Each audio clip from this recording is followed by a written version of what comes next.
ये हास्यास्पद बातें कर रहे हैं प्रधानमंत्री। हमने इस देश को आजाद कराया और इस देश में जो भी कल कारखाना उद्योग धंधा नजर आ रहा है, साइंस टेक्नोलॉजी के क्षेत्र में जो भी डेवलपमेंट के काम नजर आ रहे हैं, वो सब कांग्रेस की सरकार की देन है। प्रधानमंत्री ये बताएं ना, उन्होंने क्या किया, उनका क्या देन है 9 साल प्रधानमंत्री रहते हुए, सिवाय इसके कि भारत के प्रतिष्ठित संस्थानों को अपने कुछ चुनिंदे मित्रों के हाथों बेच देना,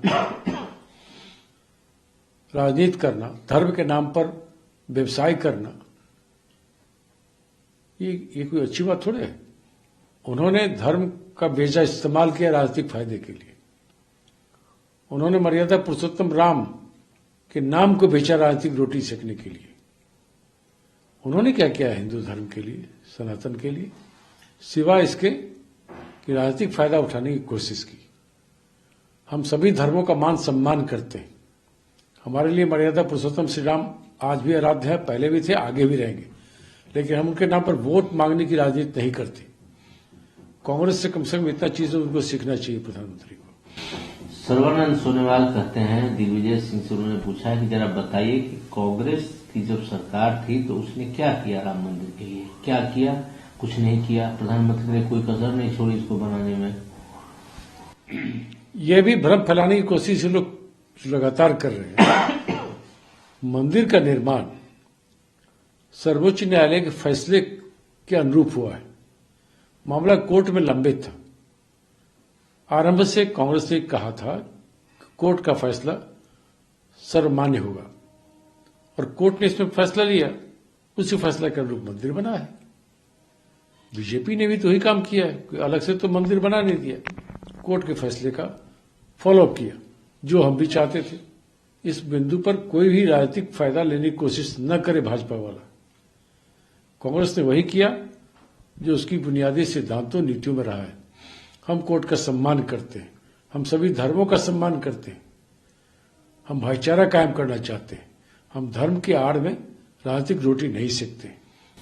अनिल विज हैं हरियाणा सरकार में मंत्री। वो कहते हैं कि अरविंद केजरीवाल जितना रंग बदलते हैं तो गिरगिट भी नहीं बदलती है। मुझे याद है कि 6 से 7 साल पहले वो कहते थे कि उनका सर से झुक जाता है जब कोई नेता को या मंत्री को ईडी ट्वीट बुलाता है, वो नहीं जाते हैं। अब बताइए वो क्या कर रहे हैं, अब अभी जो स्थिति है उसको क्या कहेंगे अरविंद केजरीवाल? अब ये उन्होंने किस संदर्भ में क्या कहा मुझे नहीं पता। हम सिर्फ इतना जानते हैं कि बीजेपी के किसी भी नेता, किसी भी राज्य का हो, उसे बोलने का कोई हक नहीं बनता है।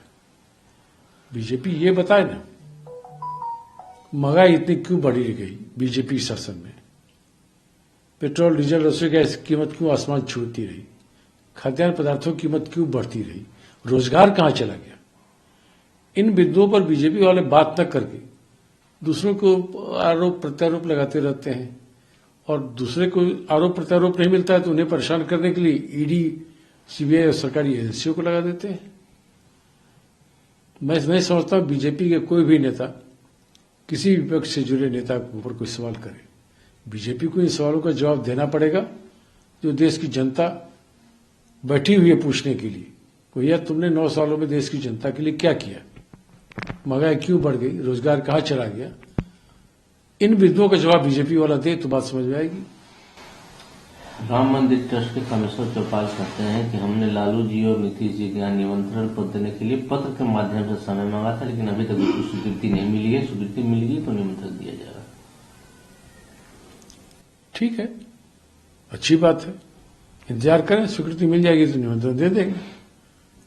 लालू जी भी सभी धर्मों का सम्मान करते हैं, नीतीश जी भी करते हैं, बीजेपी वालों को भी करना चाहिए। धर्म के नाम पर राजनीति करने के बजाय सभी धर्मों का सम्मान करें। जिस प्राण प्रतिष्ठा की इतनी जोर शोर से प्रचार प्रसार हो रही है अयोध्या में, तो उसमें तो शास्त्रों में लिखा है पत्नी के साथ बैठकर ही पूजा स्वीकार की जाती है, तभी प्राण प्रतिष्ठा पूरा होता है। तो क्या प्रधानमंत्री जी शास्त्रों के अनुसार प्राण प्रतिष्ठा करेंगे, हिंदू धर्म की मान्यताओं के अनुसार करेंगे या आरएसएस के अनुसार करेंगे? योगी आदित्यनाथ कहते हैं कि सनातन जो है धर्म का एक विराट रूप है। वो सबको अपने अंदर समाहित करता है। धर्म सिर्फ एक ही है, वो है सनातन, बाकी पंथ और संप्रदाय हो सकते हैं। अपने अच्छे अच्छे विचारों के लिए उनको धन्यवाद। सनातन यह कभी नहीं सिखलाता है, न बताया है कि आप आपस में विभेद पैदा करिए, विद्वेष पैदा करिए, धर्म के नाम पर राजनीतिक रोटी सेकिए। कभी सनातन में कहीं इस बात का उल्लेख नहीं है। सनातन तो मर्यादा पुरुषोत्तम को, श्री राम को हमेशा सिया राम कह के बुलाता है, सीताराम। लेकिन ये ढोंगी लोग बन गए हैं आजकल, जो राम जी के नाम पर राजनीतिक रोटी सेकते हैं, वो सिर्फ जय श्री राम कहते हैं। उन्हें जय सिया राम कहने में शर्म क्यों आती है? अयोध्या में अगर आप जैसा दावा कर रहे हैं कि आप इतना बड़ा काम करने जा रहे हैं, तो वहां माता सीता की मूर्ति क्यों नहीं स्थापित हो रही है? बिना सीता के राम नहीं हो सकते। तो राम का सम्मान सीता के सम्मान के साथ ही होगा। ये ढोंगी लोग सीता का सम्मान नहीं करके केवल श्री राम करते रहते हैं। उन्हें उनकी भक्ति पर हमें संदेह है। वो श्री राम के भक्त नहीं है। जो श्री राम का भक्त होगा वो जय सिया राम बोलेगा, सिर्फ श्री राम नहीं बोलेगा। तो अभी भी समय है बीजेपी वालों को, या जो भी लोग क्लेम कर रहे हैं अयोध्या को लेकर, कि वहां माता सीता की मूर्ति स्थापित करें और शास्त्रों के अनुसार विधि सम्मत वहां प्राण प्रतिष्ठा करें। डीके हरिप्रसाद ने इसको पॉलिटिकल प्रोग्राम बताया है, राम मंदिर प्राण प्रतिष्ठा को। बिल्कुल सही कहा उन्होंने। कोर्ट के निर्णयों के अनुसार मंदिर का निर्माण हुआ। अब उसका चुनाव सर पे है, तो पूरी बीजेपी और आरएसएस लगी हुई है। ये तो सबको दिख रहा है कौन राजनीति कर रहा है, कौन इससे पॉलिटिकल फायदा लेना चाहता है। लेकिन लोकतंत्र में जनता हिसाब मांगती है सरकार के क्रियाकलापों पर, जिसका जवाब बीजेपी के पास नहीं है। उन्हें जवाब देना पड़ेगा।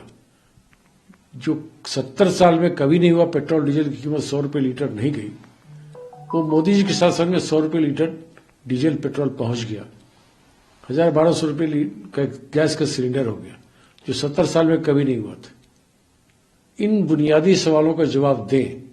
2 करोड़ नौकरी हर साल देने वाले लोग, कहां गया वो वादा?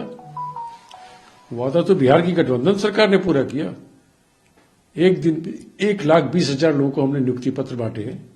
मोदी सरकार बताए नहीं 9 साल में कितने लोगों को नौकरी दिया है।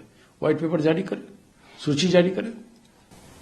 असदुद्दीन ओवैसी कहते हैं कि जो सीए है ये एंटी कॉन्स्टिट्यूशनल है, धर्म के आधार पर कानून है। वहीं सीताराम येचुरी कहते हैं कि इसको चुनाव में इस्तेमाल करेगी बीजेपी। जब सब चुनाव आते हैं इस तरह की बातें आती है। देखिए, बीजेपी तो ऐसे हथकंडे अपनाती ही, लेकिन मैं मानता हूं कांग्रेस सभी धर्मों का सम्मान करती है, सभी वर्गों का सम्मान करते हैं। हम हमारे संविधान में जो उल्लिखित है वही हमारे कांग्रेस के सिद्धांत में भी है। समानता का अधिकार, समान अवसर, हर एक नागरिक को समानता का अधिकार मिले, समान अवसर मिले, सभी धर्मों का सम्मान हो, सभी वर्गों का सम्मान हो, भाईचारा कायम रहे। हम इस बुनियादी बातों को लेकर चलते हैं और हमें भरोसा है आम जनता का समर्थन और स्नेह फिर से एक बार कांग्रेस को मिलेगा। सुप्रीम कोर्ट ने डिक्लाइन कर दिया है एसआईटी जांच अडानी हिंडनबर्ग इशू को लेकर। सुप्रीम कोर्ट के फैसलों पर हम लोग कोई टिप्पणी नहीं करते, लेकिन अडानी को लेकर जो कांग्रेस का आरोप रहा है, जो कांग्रेस पार्टी और उसके नेता राहुल गांधी जी लगातार लगाते रहे, हम उस पर आज भी कायम हैं। कर्नाटक सरकार ने एक युवक को अरेस्ट किया है। उस पर आरोप है कि वो 1992 के बाबरी मस्जिद जो गिराई गई थी उसमें शामिल था। इसकी जांच होनी चाहिए, उनके कथनों का, उन्होंने क्या कहा, क्यों कहा, उसका क्या आधार है, पब्लिक में आना चाहिए बातें।